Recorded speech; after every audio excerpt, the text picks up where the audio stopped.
Hallelujah, praise the Lord. எல்லாரும் எப்படி இருக்கிறீங்க? நீங்கள் எல்லோரும் கிறிஸ்துவுக்குள் வளரவும் ஆசீர்வதிக்கப்படவும் உங்களை வாழ்த்துக்கிறேன். இன்றைய நாள் மெய்ப்பணி சத்தம் ஒரு மிஷினரி குறித்து பார்க்கலாம். 1600 அந்த காலகட்டங்களில் இந்தியா வந்த ஒரு மிஷினரி.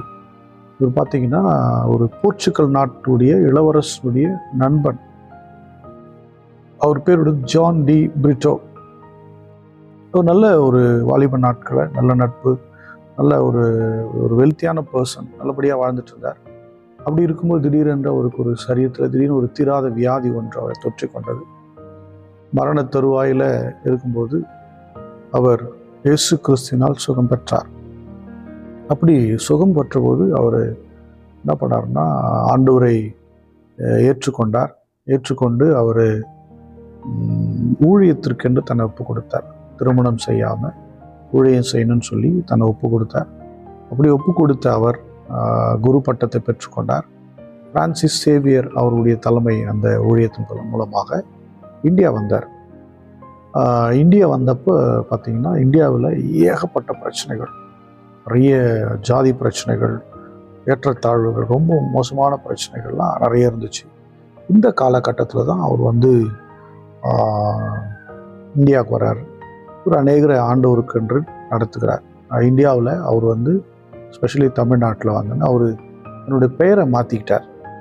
ஜான் டி பிரிட்டோ இல்லாமல் அருளானந்தர் என்கிற பெயரை வச்சுக்கிட்டு இங்கே என்ன பண்ணுறாரு, ஒரு நிறைய இடங்களுக்கு இயேசு கிறிஸ்து அன்பை சொல்கிறாரு. சுவிசேஷம் சொல்லும்போது நிறைய பேருக்கு ஜெபம் பண்ணுறாரு, நிறைய பேர் சுகம் அடைகிறாங்க, நிறைய பேருக்கு அற்புதம் நடக்குது. அப்படியே ஒரு நாள் போர் சேவகரை அடித்து ஒரு ஆளுடைய கண்ணு வெளியே விழுந்துருச்சு.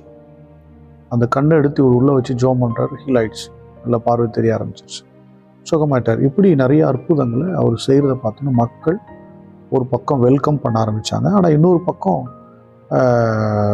பிரச்சனைகள் இவருக்கு விரோதமாக எழுப்பிட்டே, மத பிரச்சனை எழுப்பிகிட்டே இருக்குது.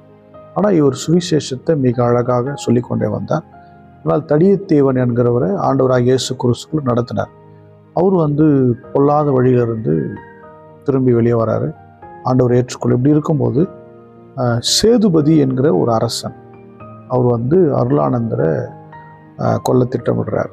எல்லாரையும் இந்த மனுஷன், இந்த அருளானந்தர் என்கிறவர் மாற்றிக்கிட்டே வராருன்னு சொல்லி கொல்லும்படி திட்டமிடுகிறார். அப்படி இருக்கும் 1693ஆம் வருஷம் அவர் கை கால் கட்டி அவரை கொண்டு வராங்க மறுதளிக்கும்படி. சுவிசேஷம் சொல்லக்கூடாது. அவர் சொல்கிறார், இல்லை நான் மறுதளிக்க முடியாது, நான் இயேசுவின் அன்பை சொல்லி தான் தருவேன் அப்படின்னு சொல்லி அவர் வைராக்கியமாக இருந்தார், விசுவாசத்தில் நிலையாக இருந்தார். அந்த மண்ணை எவ்வளோ சொன்னான் அந்த அரசாங்கம் சொல்கிறான், இவர் என்ன பண்ணல, செவி கொடுக்கவே இல்லை. அருளானந்தர் என்கிற ஜான் டி பிரிட்டோ அவர் தைரியமாக கர்த்தருக்கென்று வைராக்கியமாக நின்றார். அவர் அடிக்கப்பட்டு தலையை வெட்டி கொல்லப்பட்டார். ரத்தம் சிந்தி தேவனுக்கென்று மரித்தார். இன்றைக்கும் அந்த சாட்சிகள் தமிழ்நாட்டில் பரவலாக காணப்படுகிறது. அவர் தான் ஜான் டி பிரிட்டோ என்கிற அருளானந்தர். நாம் எல்லாரும் ஸ்தோத்திரம் பண்ணுவோம். ஸ்தோத்திர ஆண்டவரே, எத்தனை ஒரு இரத்த சாட்சி ஆண்டவரே. இங்கிருந்தோ இந்திய தேசத்தில் அநேகரை மண்டைக்கினராய் திருப்பி ஆண்டவரே அற்புதங்களை செய்து சுகமாக்கி உமக்காக, உடைய விசுவாசத்துக்காக தன்னையே கொடுக்க வந்த இந்த மனிதனை நாங்கள் நினைக்கிறோம். தேவ மனுஷனை நினைக்கிறோம். அன்பின் பிதாவை உம்மை ஸ்தோத்திரிக்கிறாங்க. நாங்களும் இதை ஆயிலும் செய்ய, சாட்சியாய் நிற்க, உமக்கண்டு வாழ எங்களுக்கு கிருபை செய்யும். வாழ்நாளில் உமக்கண்டு பெரிய காரியங்களை நாங்கள் செய்யணுமே.